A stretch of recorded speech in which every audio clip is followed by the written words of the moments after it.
update ako sa ito. Tuloy ako dito sa ginagawa ko. Ito ngayon, pakita ko lang. Napansin kong maling pagkabit nitong oil seal dito sa harapan ng crankshaft. So, ginubol oil seal nila. Ipinamasin shop nila to. Na housing ng oil seal. Ayan, lagyan ng stopper.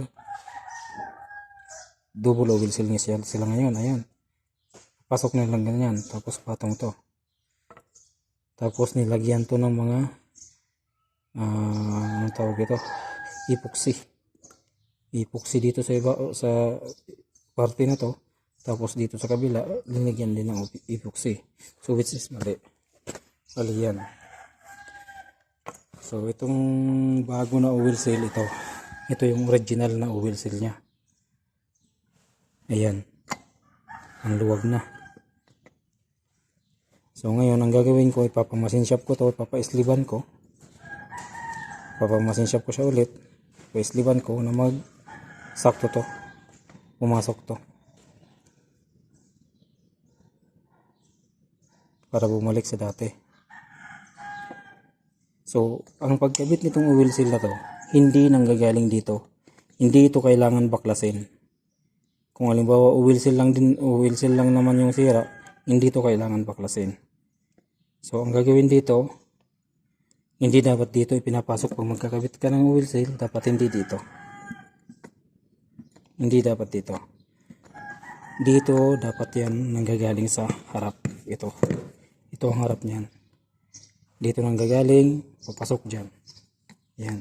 Pag ganyan ang paglagay ng oil seal. Nakaganyan siya, dapat siya. Ito ang tamang paglagay nito. Na oil seal nito.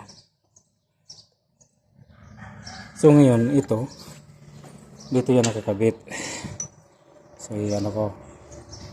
Ito dalawang tornilyo niya. Dito yan nakakabit.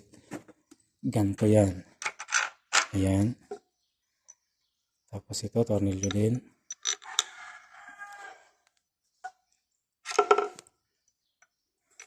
Ayan. Bali, 6 na tornilyo to dito. Ayan. So, kung nakasiting siya na ganyan,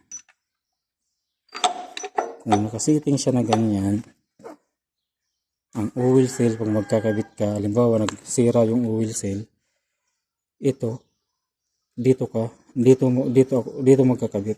Ayan. Tatanggalin lang yung pulley dito. Tapos yan, ikakabit siya ng ganoon. Ikakabit siya ng paganyan. Tapos isisiting yan dyan ng maayos. Yung magandang pagkakasiting. Itong oil seal na yan.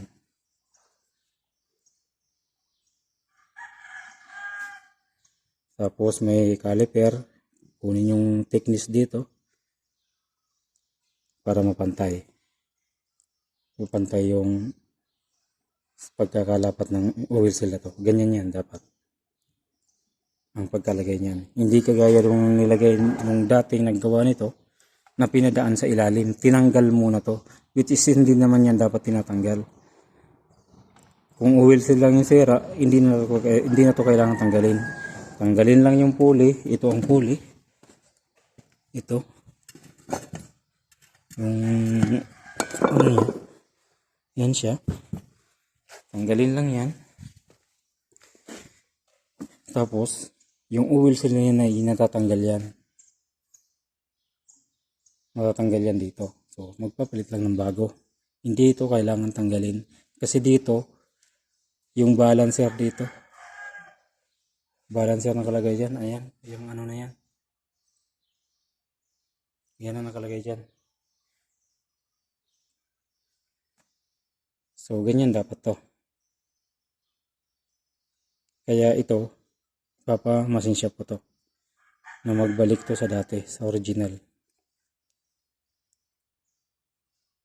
Sige po mga lods. Salamat sa panonood. Ingat kayo lagi. God bless.